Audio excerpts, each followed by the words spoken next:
Hello, हाय, नमस्कार. कसे आहात तुम्ही सर्वजण? तुमचे माझ्या मेरा माई की रसोई या यूट्यूब चॅनलवर स्वागत आहे.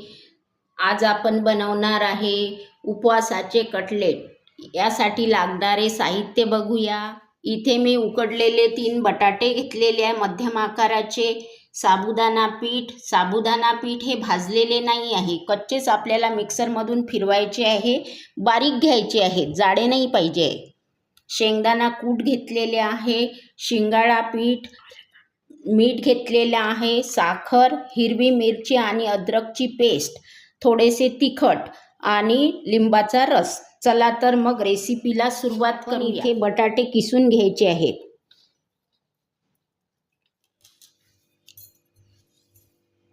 साबुदाणा पीठ घ्यायचे आहेत आपल्याला अर्ध वाटी.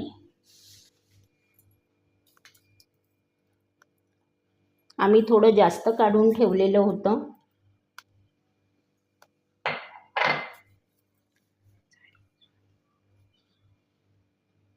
शेंगदाण्याचे कूट घालायचे आहे.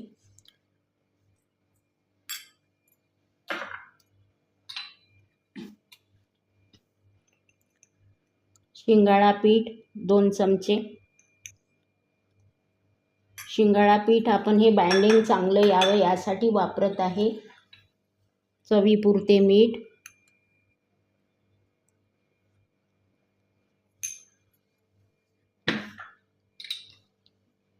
अद्रक मिरची पेस्ट,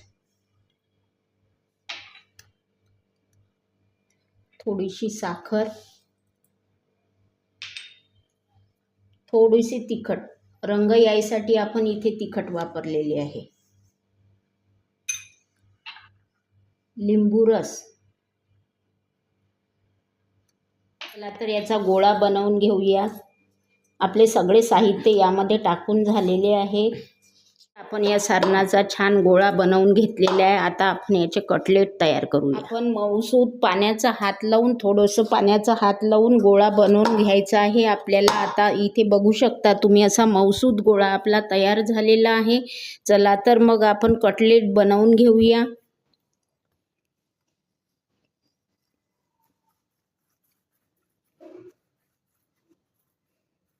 आपल्याला हवा तसा आकार आपण याला देऊ शकता, पण मी असं लांबुळकेच घेत आहेत.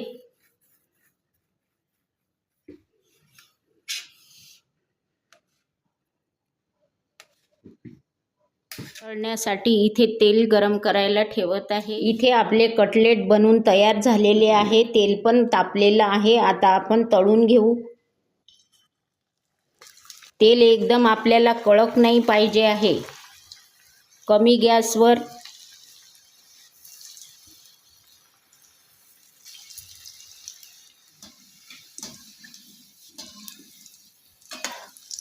मंद आचेवर छान तळायचे आहे.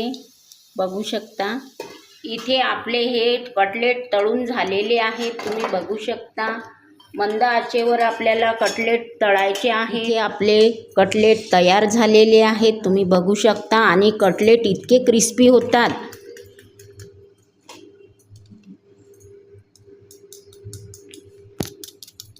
असा छान आवाज होतो. अजिबात तेलकट होत नाही. तुम्ही पेपरवर बघू शकता तेल अजिबात तेलकट झालेले नाही आहेत आणि क्रिस्पी बनतात. खायला एकदम चविष्ट होतात. आणि हे दह्यामध्ये मी साखर मीठ टाकलेली आहे आणि हे मुलांना डब्यात द्यायसाठी पण खूप छान आहे आणि कमी वेळात होणारा हा उपवासाचा पदार्थ आहे. तर तुम्ही नक्की करून बघा. आवडल्यास लाईक करा, मैत्रिणींसोबत शेअर करा आणि चॅनलला सबस्क्राईब करायला विसरू नका. धन्यवाद.